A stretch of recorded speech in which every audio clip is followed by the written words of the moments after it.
This is Johnson. Yeah, so I just want to run you through swiftly on my bias on gold, right? So what am I seeing? What am I really seeing on gold? What would likely happen? What am I actually looking forward to? Right? So we are just looking at the information that the market is giving us, so we would decide, right?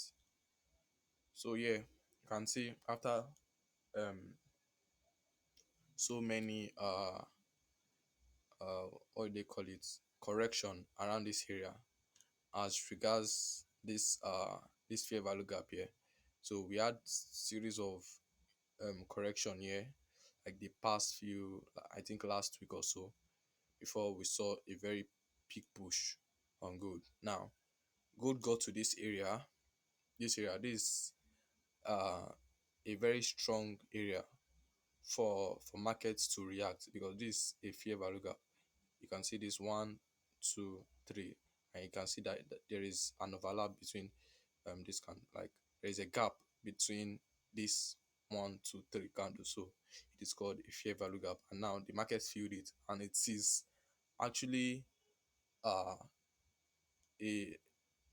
a reason for markets to react at this zone, right? Now we're not looking at what might likely happen. What are we looking forward to? Now let's go to the lower time frames. We could see here, before we go to the lower time frame, we could see here that after this candle, we saw a very big overlap with this candle.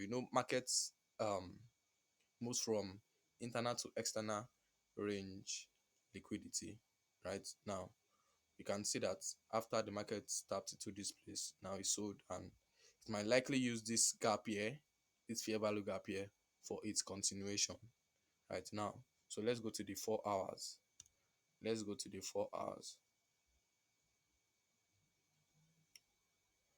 Okay, yeah. Here is the 4 hours, and the market is reacting to where? The market reacted to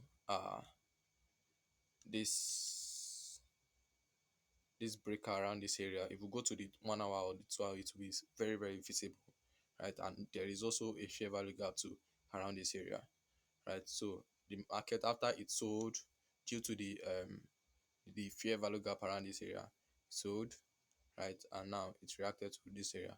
What are we looking forward to, and how are we going to um find our entry?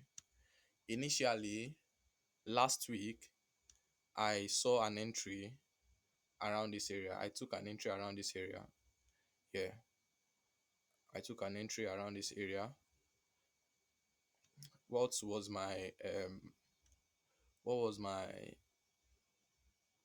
confluence for this entry? Yeah, I could see that there is an like a fair value gap, yeah, coupled with this breaker. It has actually imposed. And I know that gold for ages will still continue to buy, right? So the sell was as a result of that fair value gap. So it's coming to this the higher time frame fair value gap. If you check the daily, there's an higher time frame fair value gap. So it's coming there um to buy. So I saw a fair value gap at the 1 hour. You could see there is a fair value gap here at the 1 hour. Coupled with this one is actually a very strong indication for movement. So I placed it here, and I used the consequent encroachment here. I was lucky enough, it tagged me in, but I closed around I think 3 hour here, right? So I closed, and what am I looking forward to? I'm still looking forward to for the buy. What can we see? How are we going to enter it, or how am I going to enter it? So let's go to the lower time frame. Let's see whether we are going to see any of our entries here. Okay, so one way I might actually enter the trade is if I see a very balanced structure in the sense that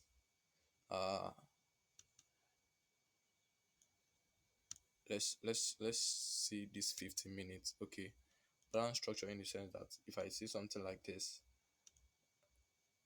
uh okay, if I see something like this, if it comes to this discounted zone, right, I might likely take my entry. The market can still do something like this, can still do something like take, it can take this low here, can take this low here, and what will you do? And just give us a nice kind of entry for the buy, for the buy, right? So the reason why I might not be looking for sales unless the market, does something very, very something ridiculous, right? That's when I'll be looking for sales, right? But as for this and the way I I have stacked my confluences, I'll be looking for buys. There is a buy. This is one of my pattern. The use of fair value gaps for my entry and making use of the consequent encroachment also.